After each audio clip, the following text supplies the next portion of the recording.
बुद्ध की विपश्यना के संबंध में एक लोगों को भ्रांति है। ऐसी भ्रांति है, लोगों को लगता है कि बुद्ध विपश्यना करके एनलाइटेड हुए और इसीलिए उन्होंने विपश्यना की विधि दी। बात बिल्कुल गलत है, बिल्कुल झूठ है। बुद्ध विपश्यना से एनलाइटेड हुए ही नहीं थे। बुद्ध का सारा एनलाइटमेंट जो था वो इस बात का था कि व्यर्थता है। उन्होंने सिर्फ व्यर्थता जानी। सबसे पहले उन्होंने अपने घर में रह के जगत को जिया, जो उनके पिता ने माहौल दिया था, जिसमें उनको हर तरीके की लग्जरी थी। तो उस लग्जरी के बाद उनकी व्यर्थता उन्होंने जानी कि लग्जरी व्यर्थ है। फिर उनको वो कहानी है कि बूढ़ा देखा, बीमार देखा, मृत्यु देखी। तो वहाँ से उन्होंने जीवन की व्यर्थता महसूस हुई। तो दो व्यर्थताएं उनके पास थी, लग्जरी की भी व्यर्थता, जीवन की भी व्यर्थता। तीसरी व्यर्थता उन्हें क्या लगी? तो पहले उन्हें लगी, जब दो व्यर्थताएं नजर आईं तो उन्हें सार्थकता नजर आई मेडिटेशन में, या मतलब अध्यात्म में। तो अध्यात्म की सार्थकता के लिए जब वो निकले तो 12 साल तक वो बहुत तरीके के गुरुओं के पास रहे और बहुत तरीके की उन्होंने विधियां की। और जिस समय वो एनलाइटेड हुए हैं तो उस समय वो विधि कर रहे थे, जिस विधि के तहत वो उपवास रख रहे थे। उपवास में वो एक चावल का दाना खाते थे उस टाइम पे। तो कहानी है जो कि किताब में लिखी है, समझने वाली है। देखिए, पेश करने का ढंग गलत हो गया। समझने वाली बात यह है कि वो उस कहानी में ये है कि बुद्ध नदी में उतरे, वहाँ वो स्लिप मार गए। तो उन्हें लगा कि जिस शरीर से हम नदी पार नहीं कर पा रहे, वहाँ से हम भवसागर कैसे पार करेंगे उस शरीर से। तो उन्हें जो भी उन्होंने अभी तक किया था उन सब के ऊपर संदेह गया। लेकिन हम संदेह की भाषा में बात ना करके उन्हें व्यर्थता की भाषा में बात करें। वो व्यर्थ लगा कि बकवास है, ये भी बकवास। जैसे उन्होंने पहले छोड़ दिया था कि लग्जरी छोड़ दी थी, फिर उन्होंने जीवन की भी देखा तो जीवन भी उन्हें बकवास लगा। फिर उन्हें इसकी भी व्यर्थता नजर आई। जब ये व्यर्थता नजर आई तो वो आके बैठ गए और कहते हैं कि एक लेडी जो थी वो खाने के लिए लेके आई खीर, और उन्होंने खीर खा ली।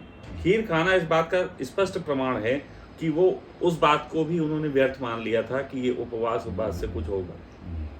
ठीक है। अब उसके बाद आगे की बुद्ध को खुद तो ज्ञान हो गया कि सब व्यर्थ है, और नॉर्मली उन्होंने कहा कि ठीक है, जब तक जीवन है तब तक जीना है। तो वो जीने लगे। लेकिन उनकी इस बात से उन्हें लोगों को जो ज्ञान देना था, या जो लोग उनके पास इकट्ठे हुए, उस ज्ञान देने के लिए उन्होंने जो टेक्निक जो चुनी वो विपश्यना नहीं थी। उन्होंने जो टेक्निक चुनी, आप उसको गौर करो, उन्होंने वो टेक्निक चुनी जो उनके साथ गुजर रही थी। उन्होंने लोगों को व्यर्थता सिखाने के लिए जो उनके पास आता था पहले के समय में, बुद्ध के पास, वो सबसे पहले उससे कहते थे कि जाओ जाके शमशान घाट में रहो 3 महीने। कहते थे, विपश्यना को तो नहीं कहते थे। शमशान घाट में 3 महीना कहते थे। तो 3 महीना अगर कोई शमशान घाट में रह ले और लाशें देखे जलती हुई, तो उसको व्यर्थता नजर आएगी? आएगी कि नहीं? तो सबसे पहले तो वो चाहते थे कि आदमी जीवन की व्यर्थता जान ले। उसके लिए वो शमशान घाट भेज देते थे।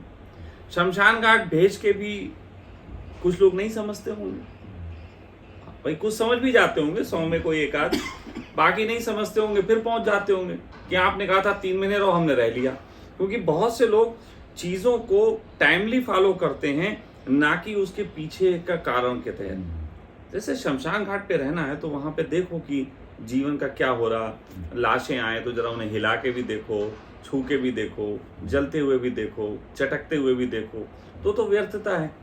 अब वो तो देखा नहीं। वो 3 महीने कुछ लोग काटने के लिए होते होंगे। हो सकता है कुछ लोगों को भेजते हो, 3 महीने के दौरान कोई मरता ही ना हो।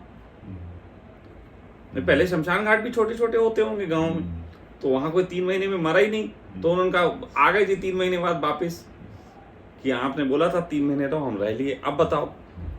तो फिर दूसरी व्यर्थता वो करते थे। वो दूसरी व्यर्थता थी कि लोगों को फिर वो भिक्षा पात्र पकड़ा देते थे हाथ में। वो कहते थे भिक्षा मांगो। वो पूरी टेक्निक है कि जाओ, सिर्फ एक वक्त का भोजन लो, और वो भी जो दे दे तो ठीक, नहीं दे तो नहीं लेना है। वो भिक्षा मंगवाते थे। यानी कि अगर आपको जीवन की व्यर्थता समझ में आ गई तो ठीक, नहीं तो अहंकार की व्यर्थता भी जानो।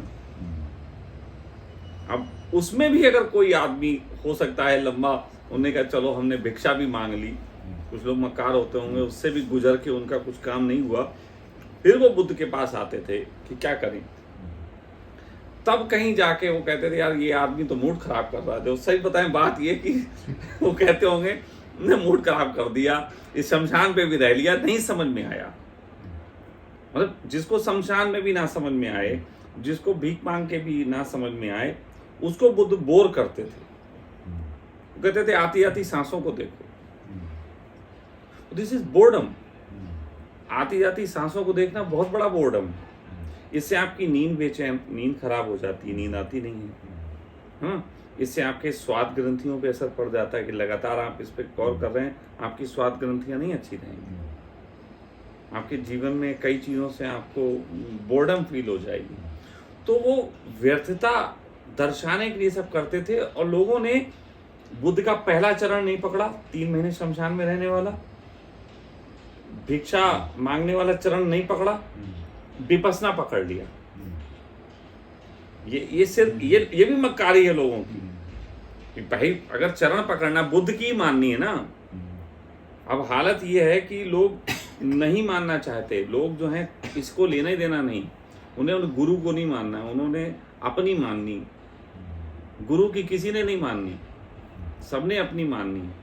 तो बुद्ध के साथ ये बड़ी घटना घटी कि बुद्ध जो जता रहे थे, लोग ये समझ रहे हैं, आज जो प्रचार किया जाता है उस प्रचार का कारण बुद्ध के ही अनुयायी हैं जो बुद्ध से पैदा हुए, मक्कार अनुयायी, उन्हीं ने बुद्ध धर्म खड़ा किया। पहली मक्कारी उन्होंने वही दिखाई, पहले 3 महीने रह लिए शमशान में, कुछ नहीं मिला। उसके बाद भिक्षा पात्र भी रख के देख लिया, उससे भी उनका अहंकार नहीं मिटा। तो फिर जाहिर सी बात है अगर भिक्षा से उनका अहंकार मिट जाता तो तीसरे चरण में जाना ही नहीं पड़ता। बहुत से उनके सन्यासी हैं बुद्ध के, जिसके बारे में कहा गया है कि वो शमशान घाट पे रहते थे और फिर उसके बाद आते थे, प्रणाम करके चले जाते थे कि काम हो गया। बहुत से ऐसे भी थे जो भिक्षा पात्र लेके घूमते घूमते फिर वापस लौट के ही नहीं आए कि काम हो गया। लेकिन उसके बाद भी अगर कोई लौट के आता था इसका मतलब मक्कार है। अब फिर उसको वो विपस्सना थमाते थे, अब विपस्सना भी कर रहा है, अंदर से तो जानता है कुछ नहीं हो रहा। लेकिन अब सोचो, जिसने 3 महीने शमशान में बिता लिए बुद्ध के कहे पे, 5-6 महीने भिक्षा पात्र भी हाथ में रख लिया, फिर विपस्सना भी कर लिया 2-4 साल और हुआ कुछ नहीं, तो मोहल्ले में बदनामी होगी नहीं होगी? अच्छा, होगी नहीं होगी? अब जब बदनामी होगी तो उसको कैसे फुलफिल करेंगे? उसको फुलफिल ऐसे करेंगे कि जिस चीज की बदनामी हो रही है उसी को अपने माथे का ताज बना लेंगे। वो ये नहीं कहेंगे कुछ नहीं हुआ, वो ये कहेंगे बहुत कुछ हुआ। और बहुत कुछ काहे से हुआ? तो वो जानते हैं कि वो स्वयं मक्कार हैं, वो दूसरों को बताएंगे दूसरे महामक्कार हैं, तो उनको वो पहला वाला चरण नहीं बताएंगे, उनको वो दूसरा चरण भी नहीं बताएंगे, क्योंकि वो जानते हैं कि वो खतरनाक है। और फिर 5-7 साल बुद्ध के साथ रहते रहते उनका धंधा भी चौपट हो जाता था। कार्य व्यवसाय चौपट होता नहीं होता? अब कार्य व्यवसाय चौपट हो गया तो कहीं ना कहीं ये भी होता है कि जो हमारे पास आएंगे उनका कार्य व्यवसाय भी चौपट हुआ तो सब गाली देंगे। तो उन्हें सिर्फ विपस्सना पकड़ाते थे, बाकी 2 चीजें हटा दी गई। और विपस्सना के बारे में ये प्रचार किया इन्हीं लोगों ने किया, बुद्ध ने कभी नहीं किया। एक बार भी बुद्ध ने कहीं पे ऐसा कोई उल्लेख नहीं है जहां पे वो कहते हो कि विपस्सना करने से मैंने पाया, उनका एक उल्लेख नहीं है। लेकिन प्रचार ऐसा है कि विपस्सना बुद्ध करते थे, उससे एनलाइटेड हुए, इसीलिए बुद्ध ने सबको विपस्सना किया। जो नेति था वो व्यर्थता वाला ही था कि ये भी नहीं व्यर्थ ही है भाई, यही है ना, वो व्यर्थता पे ही उनका धर्म टिका हुआ है पूरा। वो तो ये सब व्यर्थ है। बुद्ध ने व्यर्थता पे ही काम किया, वो जो भी आया उसको व्यर्थता से ही जोड़ा। और व्यर्थता समझ में आ जाए तो बात हो जाती है कि चलो भाई चीजें व्यर्थ हैं। तो ये जो चीज थी बुद्ध के संबंध में कि जो लोग कहते हैं कि बुद्ध का विपस्सना बहुत कारगर है, मेरा तो सीधा सा है कि कोई कारगर चीज नहीं है। ऐसा बिल्कुल ऐसा समझ लीजिए कि एक भ्रम पैदा किया गया। बुद्ध की जो सार्थकता है वो व्यर्थता में है। अब व्यर्थता को पहचानना हो तो फिर चीजों से जुड़ो, जो बुद्ध कह रहे हैं पहले 3 महीने का चरण करो। जैसे आपने देखा होगा ओशो सन्यासी क्या करते हैं, अब ओशो सन्यासी सीधे सीधे मकारियों की बहुत बातें करते हैं, लेकिन ओशो ने भी कुछ चरण शुरू में रखे थे। मान लीजिए उन्होंने डायनेमिक कई चरण दिया, उसके बाद मिस्टिक रोज का दिया और चीज़ें ऐसे दी ना उन्होंने कई चीज़ें। उसके बाद उन्होंने कहा कि ऐसे हो पाओगे कि तुम इन चीज़ों को समझ पाओ। अब वो चरण अगर कोई ना करे और सीधे सीधे समझ पे चला जाए तो उसका क्या होता है वो भी आपको पता है। तो ये बिल्कुल बुद्ध के साथ यही घटना घटी कि विपस्सना जो है लोगों ने ज़्यादा पकड़ा। अब कई लोग होंगे ऐसे जो ये कहेंगे कि विपस्सना के लाभ हैं, विपस्सना के लाभ हैं। मेरी ये बात सुन के बहुत से लोग कहेंगे कि विपस्सना के लाभ हैं। वो गए 10 दिन, उन्हें बड़ी शांति महसूस हुई, वो गए 10 दिन, उन्हें बड़ा अच्छा फील हुआ। पहली तो बात ये है, लाभ की भाषा में बात करना धर्म है ही नहीं। लाभ की भाषा में बात करना धर्म है ही नहीं। बुद्ध के सारे उसमें कहीं लाभ की भी भाषा लिखी हो तो मुझे बता दे, जबकि मैंने पढ़ी नहीं है, लेकिन उनको चैलेंज करता हूँ कि जो पढ़ते हैं कि वो बता दें कहीं बुद्ध ने लिखा हो कि इस बात का बड़ा लाभ है। कहीं नहीं लिखा होगा, क्योंकि मैं बुद्ध को समझ रहा हूँ, बुद्ध लाभ की भाषा में बात ही नहीं कर सकते, तो व्यर्थता की भाषा में बात करते हैं। बुद्ध की अगर बात देखो तो वो शरीर के संबंध में भी जब बताते हैं कि शरीर क्या है, पित्त कफ ये वो और सब, मतलब ऐसा बोलते हैं व्यर्थ लगेगा। वो खाने को भी तुम्हारे ऐसा बता देते हैं कि खाने में भी व्यर्थता, वो हर चीज में व्यर्थता ही बता रहे हैं। तो बुद्ध का असल पूरा कंसेप्ट जो है वो व्यर्थता जान लेने का, और विपस्सना से व्यर्थता नहीं जानी जाती।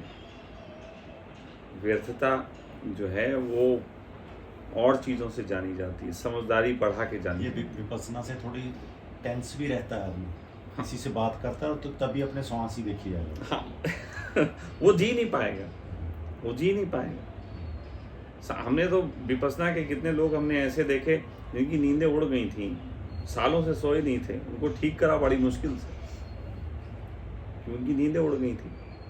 विपस्सना अगर सही से आदमी कोई वाकई में संकल्प लेकर कर ले, उसकी सबसे पहले नींद पे असर पड़ेगा, उसकी नींद खराब हो जाएगी, नींद आएगी ही नहीं, क्योंकि 24 घंटे जब ध्यान दे रहा है तो वो तो रात में भी देने लगेगा, फिर नींद तो विदा ही हो जाएगी। तो ये होता है।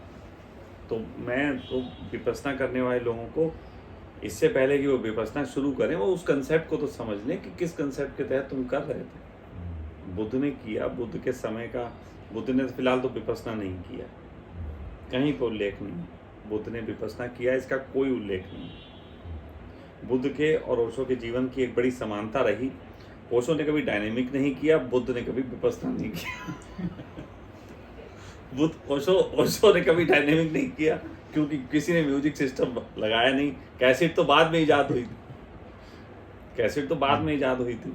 तो ये सारी चीज़ें जो हैं वो समझने वाली हैं। अच्छा, इसके साथ एक और एक टॉपिक है, वो भी बड़ा अच्छा है।